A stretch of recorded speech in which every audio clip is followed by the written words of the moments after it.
తన ఫ్యామిలీ వివాదంపై మంచు మనోజ్ మరోసారి స్పందించారు. తాను ఆస్తులు డబ్బు కోసం పోరాటం చేయడం లేదని అన్నారు. తాను కేవలం ఆత్మగౌరవం కోసమే పోరాడుతున్నానని తాజాగా మీడియాతో మాట్లాడుతూ తెలిపారు.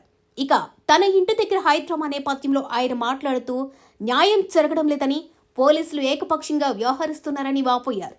పోలీసులను రక్షణ అడిగితే నా అనుచరులను బెదిరిస్తున్నారని, న్యాయం జరిగే వరకు పోరాటం చేస్తానన్నారు. నేను ఆస్తి కోసమో డబ్బు కోసమో ఈ పోరాటం చేయట్లేదు. ఎందుకంటే ఇది పోరాటం కూడా కాదు, ఇది ఆత్మగౌరవానికి సంబంధించింది, నా భార్య పిల్లల సేఫ్టీకి సంబంధించింది. ఇది నాతో ఒక మగాడిగా నాతో డైరెక్ట్గా వచ్చి నాతో ఏం చేసినా పర్వాలేదు.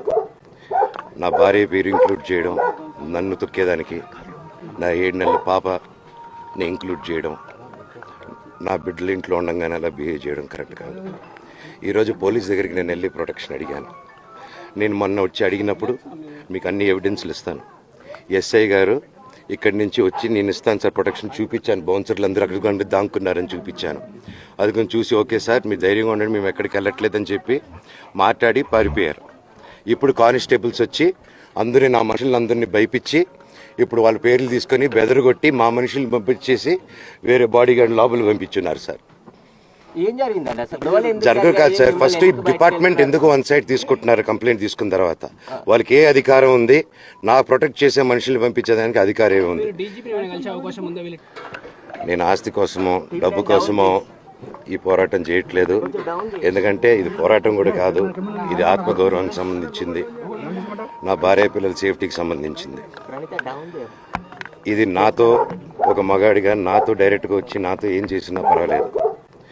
నా భార్య పేరు ఇంక్లూడ్ చేయడం, నన్ను తొక్కేదానికి, నా 7 నెలల పాపని ఇంక్లూడ్ చేయడం, నా బిడ్డల ఇంట్లో ఉండగానే అలా బిహేవ్ చేయడం కరెక్ట్ కాదు. ఈరోజు పోలీస్ దగ్గరికి నేను వెళ్ళి ప్రొటెక్షన్ అడిగాను. నేను మొన్న వచ్చి అడిగినప్పుడు మీకు అన్ని ఎవిడెన్స్లు ఇస్తాను. ఎస్ఐ గారు ఇక్కడి నుంచి వచ్చి నేను ఇస్తాను సార్ ప్రొటెక్షన్ చూపించాను. బౌన్సర్లు అందరూ అక్కడ దాక్కున్నారని చూపించాను.